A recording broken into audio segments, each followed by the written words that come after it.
Bem-vindo de volta. Hoje é terça-feira, 5 de maio de 2026, e estamos recebendo Sayed M. Marandi, professor da Universidade de Teherã e ex-assessor da equipe iraniana de negociações nucleares.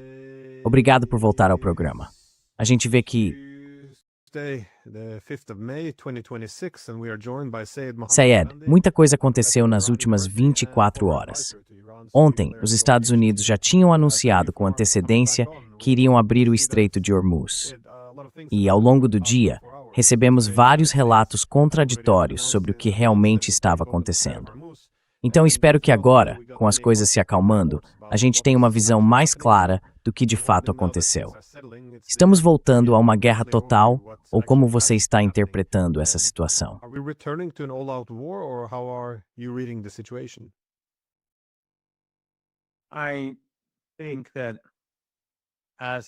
Eu acho que do jeito que as coisas estão, a gente está caminhando para uma guerra total.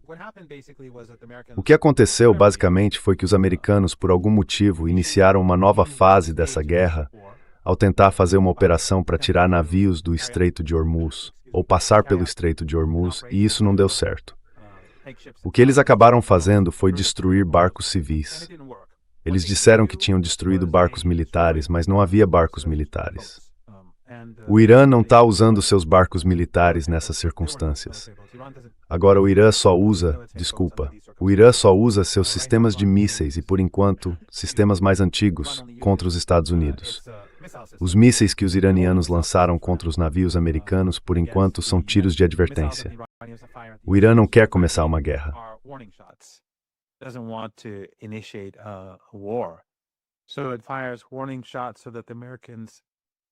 Então eles disparam tiros de advertência para deixar os americanos nesses navios de guerra nervosos, para mostrar que o Irã está falando sério e fazê-los recuar. Só que o que os americanos fizeram foi bombardear os barcos que estavam transportando mercadorias.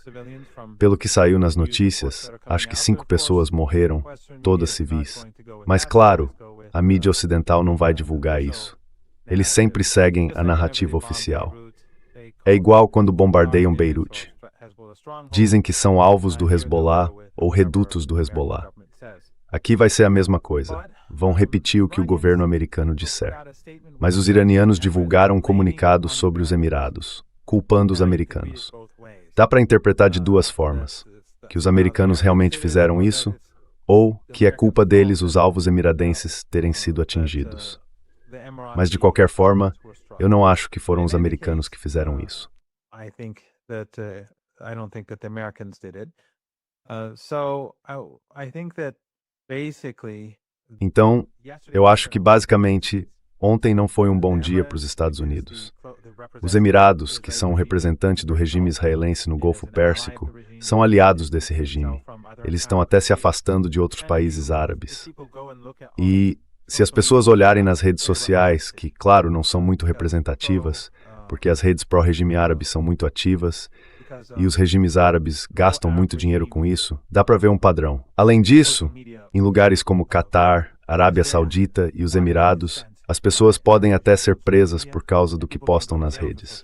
Mesmo assim, apesar de todo esse controle e do dinheiro investido nas redes e também nas ruas, pelo que eu tenho ouvido, muita gente está apoiando o Irã quando ele ataca esses países. A exceção são os wahhabitas e os salafistas, que sempre foram financiados por agências de inteligência, pelo ISIS e pela Al-Qaeda.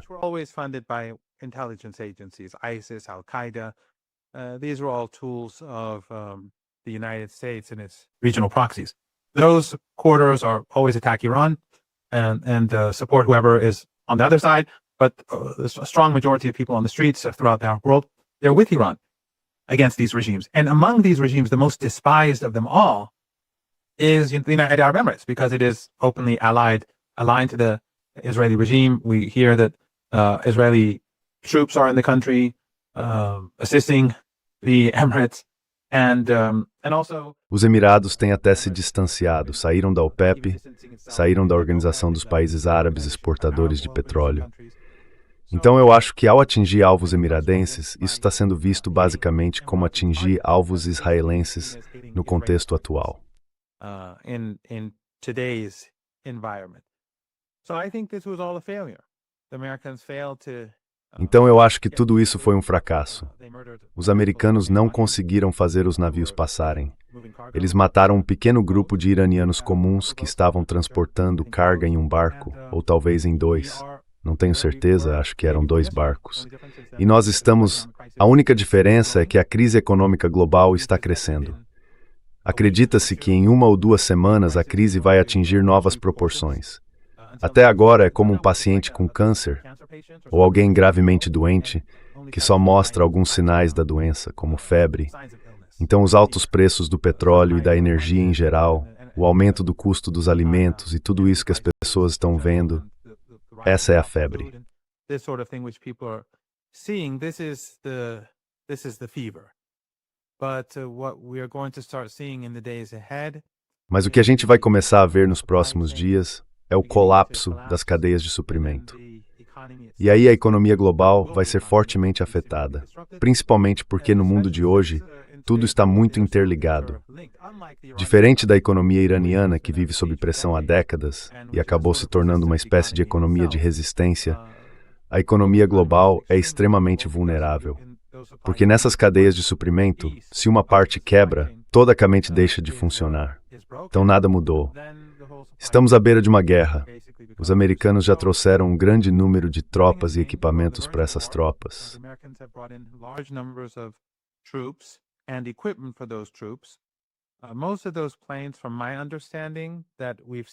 Pelo que eu entendo, a maioria desses aviões que a gente tem visto indo e voltando na região são dos Estados Unidos ou de bases americanas na Europa e em outros lugares.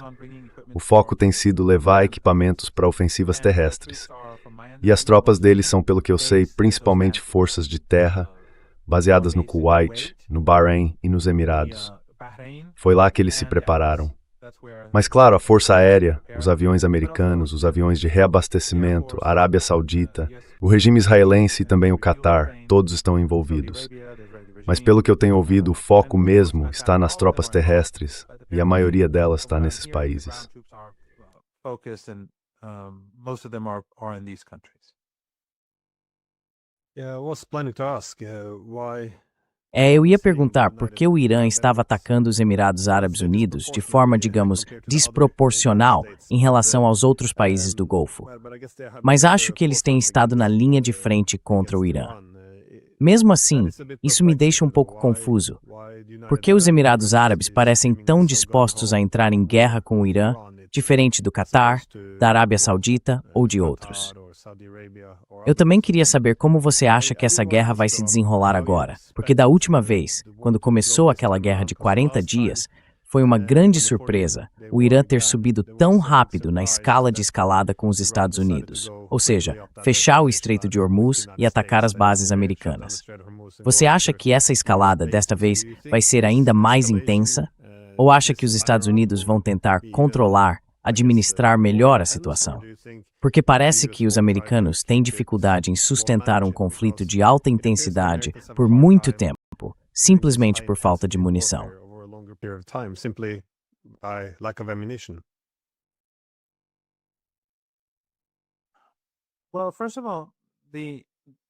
Bom, antes de tudo, não houve... Quer dizer, não deveria ter havido surpresa. E eu sei que você não ficou surpreso. Mas eu pessoalmente venho dizendo há mais ou menos uma década que o Irã vai paralisar a produção de petróleo e gás. Na verdade, eu lembro da primeira vez que falei isso, ou pelo menos uma das primeiras vezes, o vídeo acabou viralizando. Foi na Press TV, viralizou nos países árabes e no Golfo Pérsico. E muita gente, amigos meus nesses países, ou pelo menos conhecidos amigos e conhecidos, entrou em contato comigo e perguntou, por que você disse isso? E eu respondi que é um fato. As bases estão lá e vocês vão ser cúmplices. E é isso que o Irã vai fazer.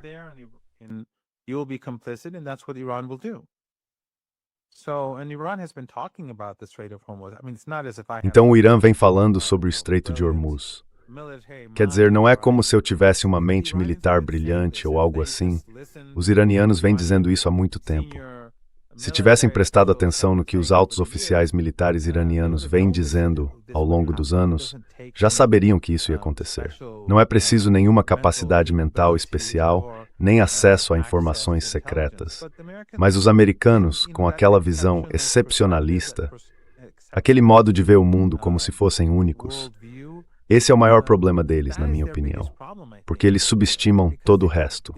Acham que todo o resto é inferior, menos inteligente, menos sofisticado, menos capaz. Eu me lembro que por anos a mídia ocidental zombava dos mísseis iranianos, fazia piada com eles. And they would say, they would make fun of them. And that's basically not because E basicamente, isso não é porque eles soubessem que esses mísseis eram inferiores, mas porque tinham que ser inferiores, já que vinham do Irã.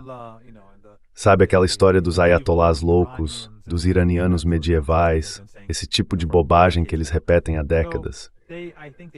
Então eu acho que eles provavelmente sabiam o que os iranianos estavam dizendo, mas simplesmente ignoraram e pensaram, isso é só retórica vinda de Teherã. Assim que a gente disparar o primeiro tiro, eles vão recuar.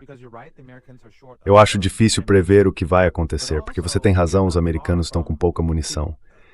Mas também estamos muito perto de uma completa, como posso dizer, de uma completa destruição do fornecimento de petróleo e energia da região do Golfo Pérsico. Na última guerra já houve muitos danos.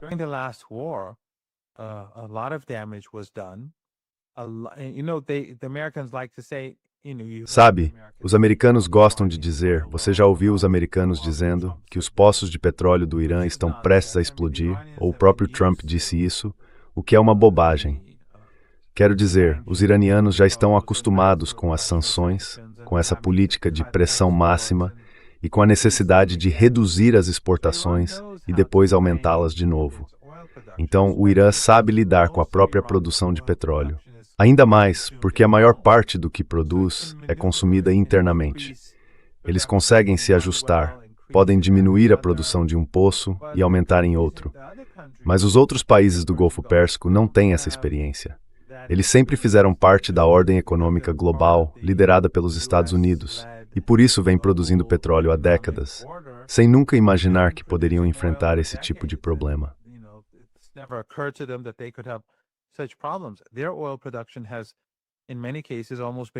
A produção de petróleo deles, em muitos casos, foi praticamente toda interrompida, e a produção de gás também está quase totalmente parada.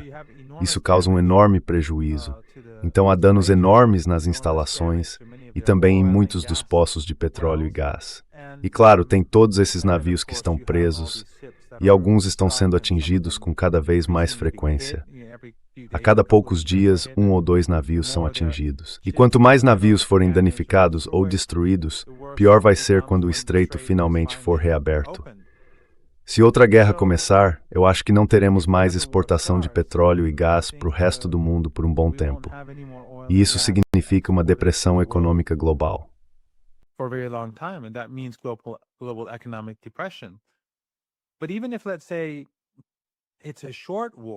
Mas mesmo que, digamos, seja uma guerra curta, porque você tem razão, os americanos não têm o tipo de munição de que precisam. E tem outro ponto aqui também, Glenn, e a gente já falou sobre isso antes. Eu não sou especialista militar, lutei como voluntário durante a guerra, mas tanto você quanto eu temos amigos nas Forças Armadas e já participamos de programas com eles, online, e eles concordam com o que eu digo. E estou falando de ex-militares americanos. A questão é que estamos no mês de maio, e até o fim de maio vai começar a fazer muito calor e ficar muito úmido na Península Arábica. E isso vai tornar muito mais difícil para as tropas americanas conseguirem operar bem nesse tipo de ambiente.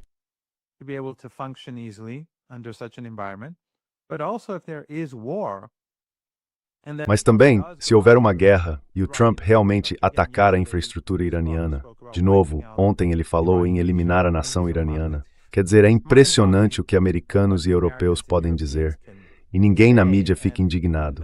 Nenhum jornalista faz um post revoltado, nada disso. É como o massacre diário que a gente vê no Líbano. Simplesmente nem é mencionado na mídia ocidental, as mortes diárias em Gaza, e ninguém fala sobre isso. A gente está vivendo tempos muito, muito perturbadores, pelo menos quando se olha para as elites ocidentais.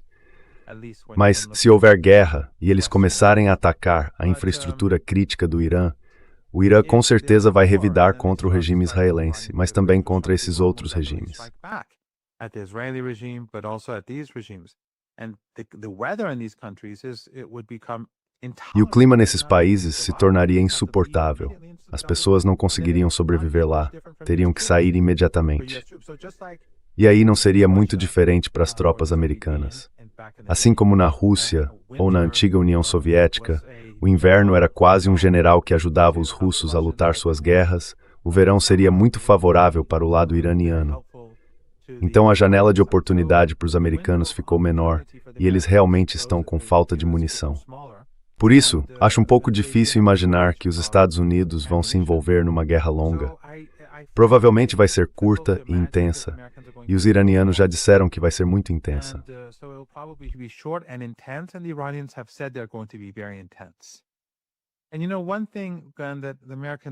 E sabe, uma coisa que os americanos deveriam reconhecer é que quando os iranianos dizem que estão mais preparados do que antes, eles não estão mentindo. Os iranianos não mentem sobre esse tipo de coisa. O verdadeiro compromisso 2 foi bem diferente do verdadeiro compromisso 1. Os dois foram meio que testes, ensaios. Aí veio o verdadeiro compromisso 3. E a gente viu durante a Guerra de 12 Dias que o Irã venceu aquela guerra, mesmo tendo sido duramente atingido no primeiro dia. Mas venceu. E depois, nos 39 dias de combate, venceu de novo. Com folga. Sem dúvida nenhuma. E depois veio o cerco.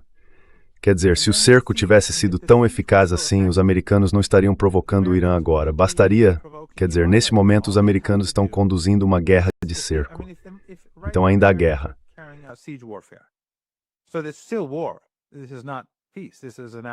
Isso não é paz, isso é um ato de guerra. Mas se eles realmente estivessem tendo sucesso, tudo o que precisariam fazer era parar de falar, recuar e esperar. Só que a realidade é que o tempo está do lado do Irã, e eles sabem disso. A economia global está desmoronando ou caminhando muito rápido para um colapso, e os iranianos vão tolerar isso.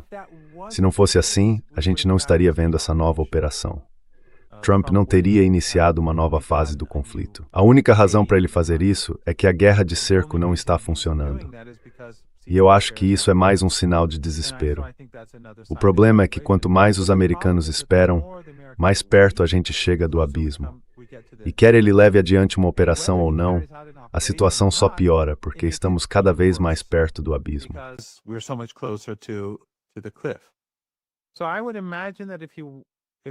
Então eu imagino que se ele começar uma guerra, por causa do calor, da falta de munição e da resposta dura do Irã, essa guerra talvez não dure muito.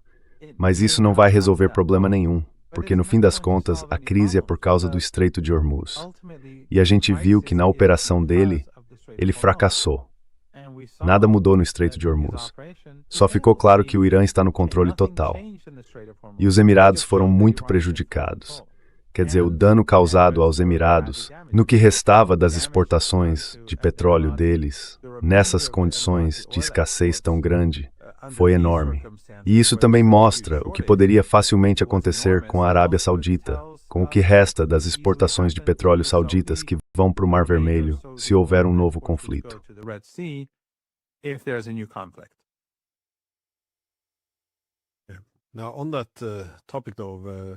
Agora, sobre esse assunto, a forma como a mídia vem diminuindo as capacidades militares do Irã é algo muito comum, esse tipo de auto-engano, por assim dizer. E tem um livro que eu recomendaria aos espectadores, escrito por um sobrevivente do Holocausto, Victor Klemperer. Ele escreveu uma obra sobre a linguagem do Terceiro Reich, e o ponto que ele fazia era o seguinte: quando um lado se enxerga como superior, isso costuma se manifestar nessa dualidade. Eles tinham completo desprezo pelos judeus, por considerá-los inferiores, mas ao mesmo tempo os viam como uma ameaça à própria civilização. E com o Irã, a gente vê esse mesmo tipo de referência entre superioridade e inferioridade.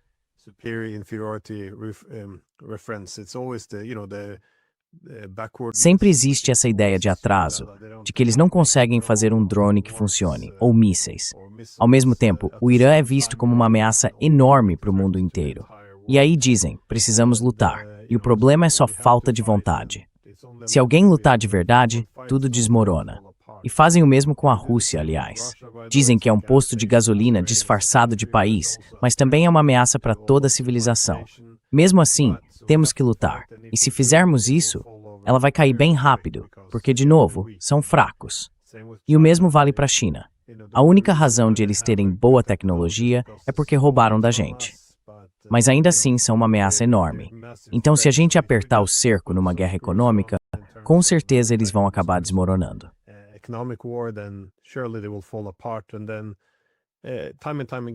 E aí, vez após vez, eles sempre se surpreendem quando percebem que, afinal não é bem assim. E isso, eu acho, vem não só dos últimos 30 anos de unipolaridade, mas de 5 séculos de domínio ocidental, o que acaba alimentando uma certa autoilusão. E muitas vezes, eles ficam presos a essas duas visões ao mesmo tempo, de dever e de superioridade, achando que o outro lado é fraco, mas ao mesmo tempo uma grande ameaça. É algo interessante de observar. Mas você mencionou uma coisa curiosa. Os americanos diziam que o bloqueio contra o Irã estava funcionando. Era o que políticos e jornalistas repetiam todos os dias para tranquilizar todo mundo. Só que mesmo dizendo que estava funcionando, na prática, o bloqueio estava sufocando o Irã.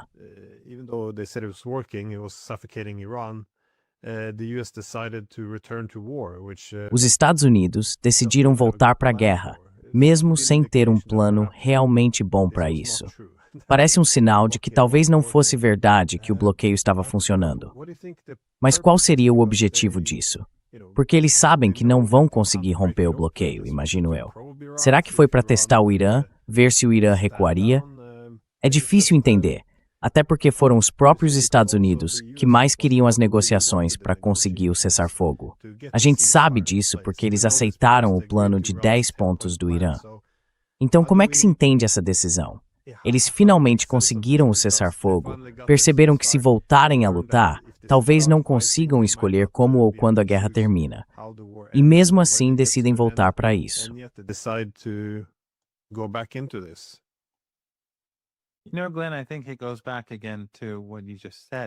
Sabe, Glenn, eu acho que isso volta ao que você acabou de dizer, que essas narrativas não são só sobre os últimos 30 anos. Elas são o resultado de 500 anos de império. Então, mesmo quando as ações deles levam a resultados inesperados, porque as previsões se baseiam nesse senso de superioridade e nessa suposta condição de atraso, de estupidez, de ignorância e de inferioridade do outro, ou no caso dos iranianos em particular, e provavelmente dos iranianos mais do que de qualquer outro povo, mesmo assim isso não muda a mentalidade deles. Por exemplo, a expectativa era de que o Irã fosse colapsar na Guerra de 12 dias, e as embaixadas ocidentais em Teherã reagiram desse jeito. Ficou claro que eles esperavam um colapso em, 2 dias.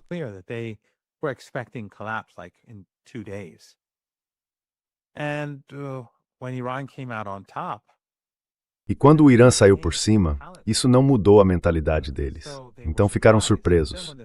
Mas depois, quando começou a nova guerra, a Guerra do Ramadã, com 39 dias de combates, eles de novo esperavam que o Irã fosse desmoronar. Até amigos meus, em várias partes do mundo com quem tenho conversado, todos dizem o quanto ficaram surpresos e o quanto outros também ficaram com o desempenho do Irã e do Hezbollah também. Como os dois atuaram de forma extraordinária. Então a gente pensaria que isso levaria a novos cálculos mais realistas, mas não leva. Quando o cessar-fogo começou, os americanos disseram, bom, agora os iranianos estão quebrados, estão por um fio.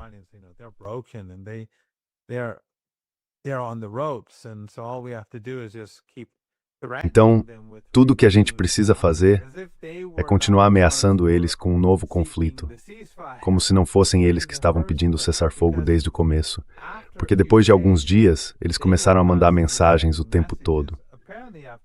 Pelo que parece, depois de 3 ou 4 dias, o Wikoff já estava mandando mensagens. Mas depois de uns 10 dias, eu sei que eles estavam mandando mensagens oficialmente. E os iranianos ignoraram até mais ou menos o dia 30, 34, 35, algo assim, quando os americanos enviaram aquele plano de 15 pontos e o Irã rejeitou. Aí o Irã apresentou o próprio plano, um plano de 10 pontos, e o Trump aceitou como base para a negociação, como você mencionou antes. Então foram eles que quiseram cessar fogo.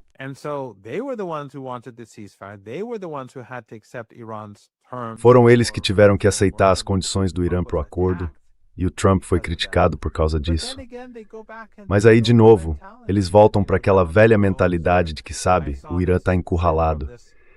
Eu vi um vídeo de um cara que se diz especialista em Irã, nem quero citar o nome, ele nem merece, mas ele estava dizendo que os iranianos estão tão desesperados que estão tentando treinar golfinhos para atacar navios americanos.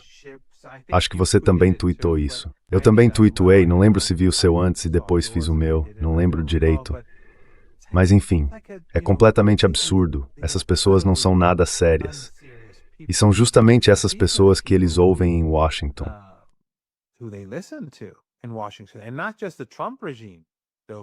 E não é só o regime do Trump. O do Obama, o do Biden, o do Bush também. Sabe, esses são os especialistas, tipo, ok, isso é uma coisa soviética, aliás. Você sabe disso melhor do que eu. Aquela história de treinar golfinhos para fazer o que quiserem. Eu lembro que, quando era jovem, ouvi falar que os soviéticos treinavam golfinhos para todo tipo de coisa. Mas claro, isso é uma piada completa. Só que ele tenta insinuar que o Irã está desesperado. E há um interesse por trás disso também. Não só por causa dessa mentalidade orientalista, dessa visão supremacista ou sionista, em que eles se veem como a raça superior e o resto de nós como subhumanos, mas também porque eles estão profundamente envolvidos nisso.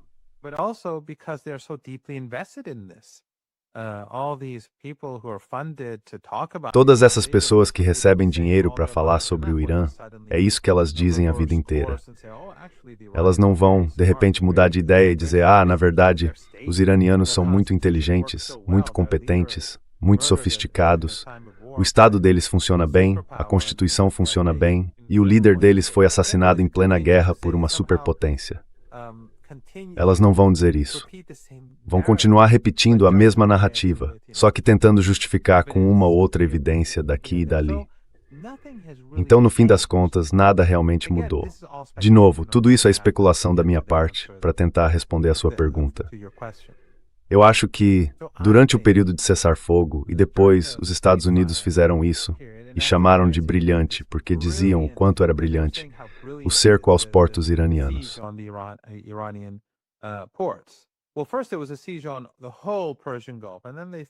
Bom, primeiro foi um cerco a todo o Golfo Pérsico. Aí pensaram, bom, isso não é muito inteligente. Então mudaram e disseram que era só sobre os portos iranianos. Isso mostra o quanto eles são brilhantes, né? E depois disseram, isso é ótimo, isso é genial.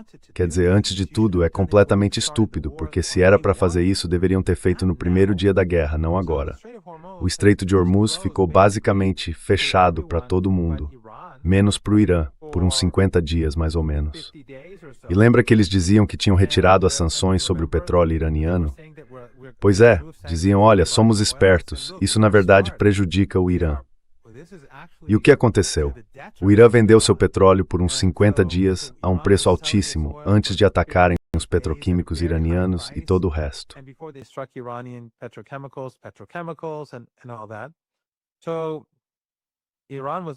Então, o Irã era o único lado ganhando muito dinheiro. Bom, isso era algo que devia ter sido feito desde o primeiro dia, porque agora o Irã tem muito dinheiro. E eles também já venderam todo o petróleo que estava nos navios. E alguns russos também, aliás. Mas o Irã tinha muito mais.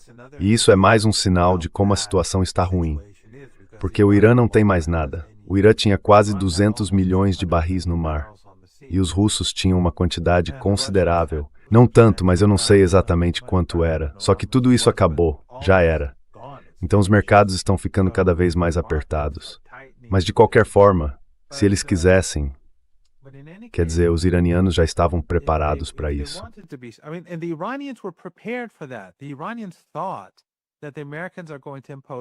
Os iranianos achavam que os americanos iam impor um cerco ao Golfo Pérsico desde o primeiro dia.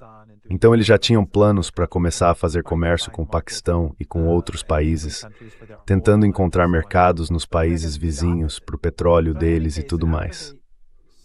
Mas os americanos fizeram o contrário. De qualquer forma, depois de uns 50 e poucos dias, eles finalmente começaram o tal cerco brilhante. Só que eles não estavam pensando que a economia global já está sendo empurrada para um precipício. E agora, tudo o que vão fazer é empurrar mais rápido. push it faster.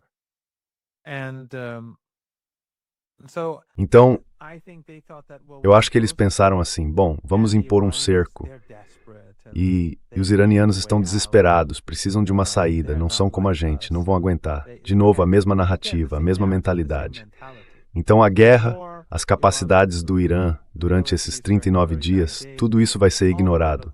Eles vão começar a ouvir os chamados especialistas em Irã dizendo que o país está desesperado internamente, que a situação econômica é terrível, sei lá, talvez, digamos, na semana que vem, se umas 50 pessoas se reunirem em algum lugar pedindo emprego, eles vão se concentrar nisso e dizer, olha, o regime está prestes a desmoronar. Esse tipo de coisa. E aí vão continuar seguindo o mesmo caminho. They'll just continue down the same path. So I think what Trump did was that he was, this is my guess. Então eu acho que o Trump fez foi o seguinte, e isso é só o que eu imagino, desculpa por essa introdução meio longa. Ele queria ver se os iranianos iam reagir ou se iam se intimidar e deixar que eles fizessem isso. Porque para mim não faz sentido ver de outra forma. Quer dizer, nada mudou a ponto de permitir que os americanos simplesmente entrem lá e façam esses navios saírem. O exército iraniano está preparado. Desde o cessar-fogo, eles têm trabalhado dia e noite para reconstruir seus recursos e também para desenvolver novas capacidades. Então, a única coisa que me vem à cabeça é que ele e o grupo dele acharam que o Irã estava com medo, que o Irã não queria guerra.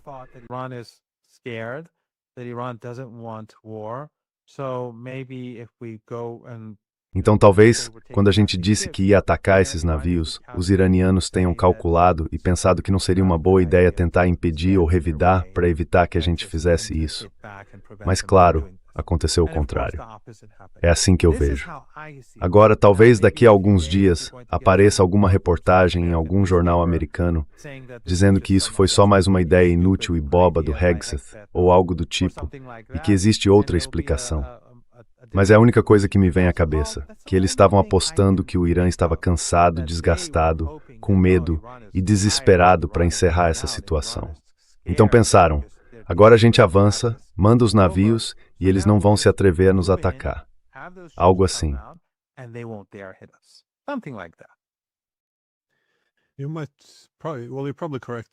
Você provavelmente está certo nisso, que o Trump só estava tentando sondar para ver se o Irã deixaria passar. Porque quando as hostilidades começaram, parecia que o Trump teve cuidado em não chamar aquilo de violação do cessar-fogo. Ele tentou minimizar, sabe, diminuir a gravidade do que realmente aconteceu. E isso é exatamente o que a gente esperaria de alguém que está testando os limites e depois tenta recuar.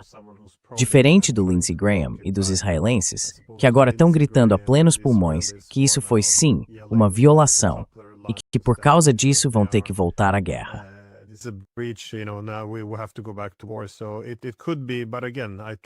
Pode ser, sim, mas de novo eu tento não dar muita atenção ao que o Trump realmente diz. Ainda assim, você pode estar certo sobre isso. É aquela classe de especialistas a que você se refere. É interessante porque, sabe, eu sempre dizia para os meus alunos, eu dava aula no Departamento de Policiamento, Inteligência e Contra-Terrorismo, que a gente nunca deve odiar os inimigos ou os oponentes. Porque quando você odeia, não consegue fazer uma análise séria. E o problema, eu acho, é que hoje em dia, no Ocidente, virou quase obrigatório odiar os oponentes, sejam iranianos, russos ou chineses. E eu acho que é assim que essa classe de especialistas se forma.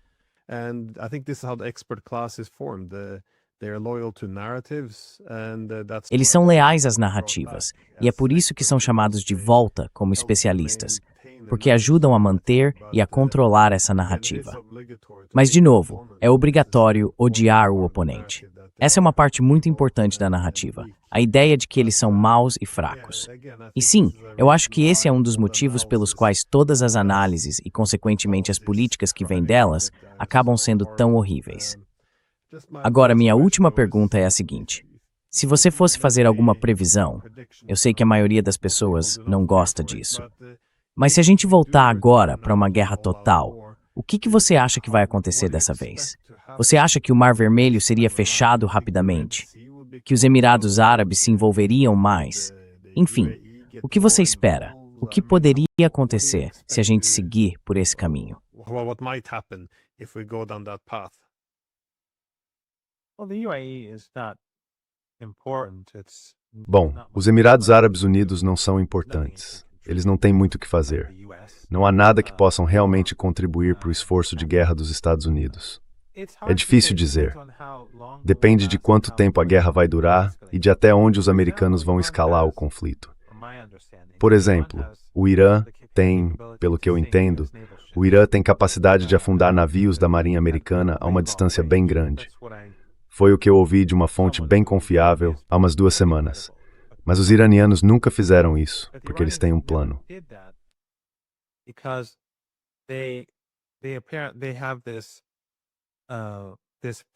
Isso está ligado à chamada escada de escalada. Então, tudo depende de até que ponto os americanos sobem nessa escada. O fechamento do Mar Vermelho, por exemplo, tem muito a ver de novo com o quanto os americanos avançam nessa escalada, ou até com a possibilidade de um ataque vindo do Iêmen contra a Arábia Saudita. O mesmo vale para o Iraque. As capacidades iraquianas vão muito além do que o Iraque já fez, mesmo tendo sido muito ativo durante a guerra, com a resistência iraquiana. Mas o aumento das ações ofensivas deles depende do nível de escalada. Por isso eu acho que muita coisa vai depender do que os americanos fizerem. Quão intensos serão os ataques, quanto tempo vão durar e quais serão os alvos. Se os americanos, e isso é possível, estou apenas especulando, se eles fizerem um ataque curto de 2 ou 3 dias e depois quiserem dizer pronto, vencemos, então tudo muda de figura.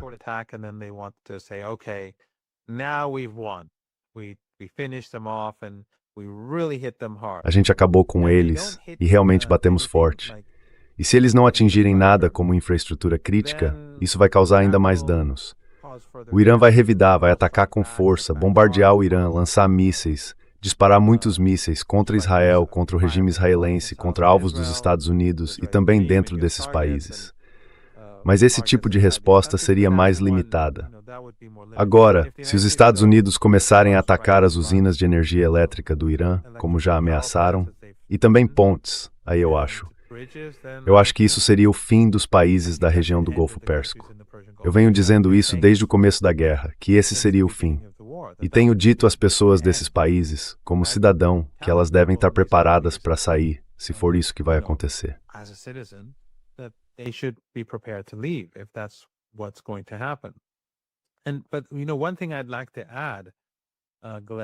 Mas uma coisa que eu gostaria de acrescentar, Glenn, é que o Irã tem sido muito cuidadoso em relação a alvos civis.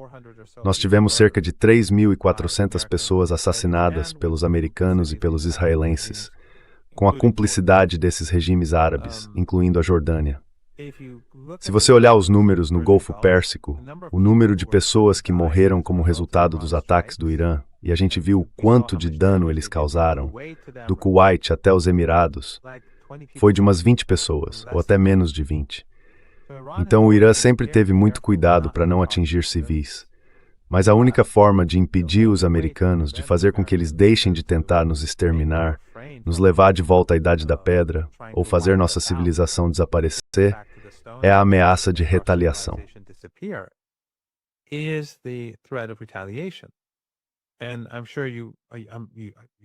eu tenho certeza de que você lembra bem que, quando atacaram o campo de gás South Pars, no Irã, os iranianos reagiram com força contra o Catar e os Emirados. Aí o Trump publicou aquele post no Truth Social dizendo: "Eu não sabia disso. O Netanyahu não vai fazer isso de novo." Por quê? Porque o Irã deixou claro: se vocês escalarem, a gente também vai escalar. Vamos responder e vamos atingir ainda mais forte. Então, se atacarem a infraestrutura crítica do Irã, o Irã vai atacar a infraestrutura crítica de Israel, mas também desses outros regimes, justamente no momento em que é inverno, e o mundo está muito dependente e torcendo para que tudo isso acabe, para poder ter energia vinda da região do Golfo Pérsico. Então, se as usinas elétricas deles forem atingidas, e eles tiverem só algumas...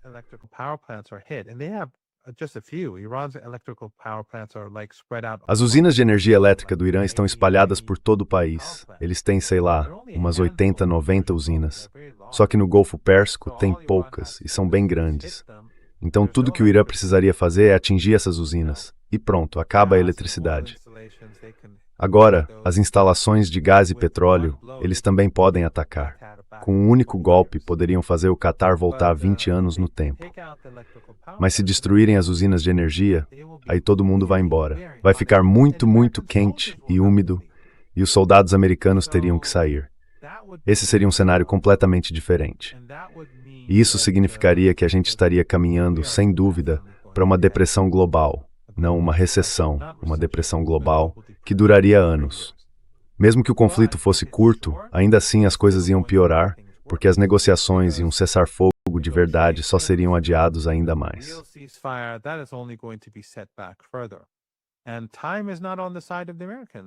E o tempo não está do lado dos americanos. Se estivesse, como a gente comentou antes, eles nem teriam começado isso. O Trump não teria iniciado essa nova operação. Ele simplesmente teria dito, tudo bem, vamos esperar os iranianos desmoronarem, como se esperava que acontecesse no começo da Guerra de 12 Dias e também no início dessa guerra. Aí eles só passariam para outra coisa. Iriam atrás dos cubanos e massacrariam o povo cubano, que é o próximo da lista. A esperança, e é isso que se ouve no Irã, é que consigam enfraquecer tanto os americanos que eles não tenham mais condições de atacar os cubanos e que os venezuelanos possam recuperar o próprio país. De qualquer forma, eu acho que tudo depende do grau de escalada e da duração dessa escalada.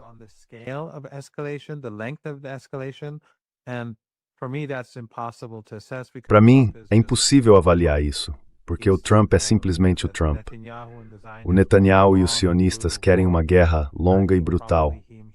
Eu acho que provavelmente ele não quer mais guerra. Então pode ser que ele siga o caminho deles.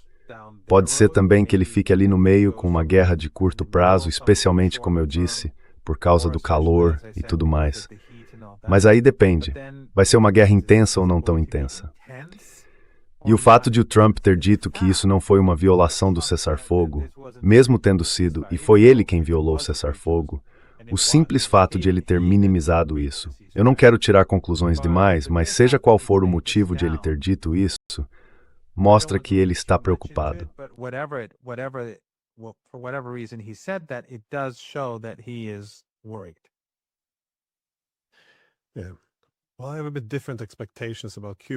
Bom, eu tenho expectativas um pouco diferentes em relação a Cuba. Eu acho que depois de uma derrota humilhante contra o Irã, os Estados Unidos, ou Trump especialmente, iam precisar de uma vitória.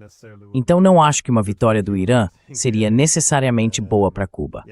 Acho que os Estados Unidos não agiriam de forma mais contida. Eles iam acabar tendo que, digamos, buscar outra vitória. Enfim, muito obrigado por ter reservado um tempo, tão cedo no dia, para conversar comigo. E olha, se cuida aí. Espero de verdade que essa guerra não saia do controle.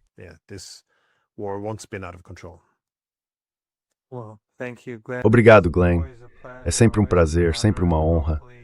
E tomara que seja aqui na nossa região, no Caribe, ou em qualquer outro lugar, as pessoas vejam dias melhores pela frente. See better days ahead.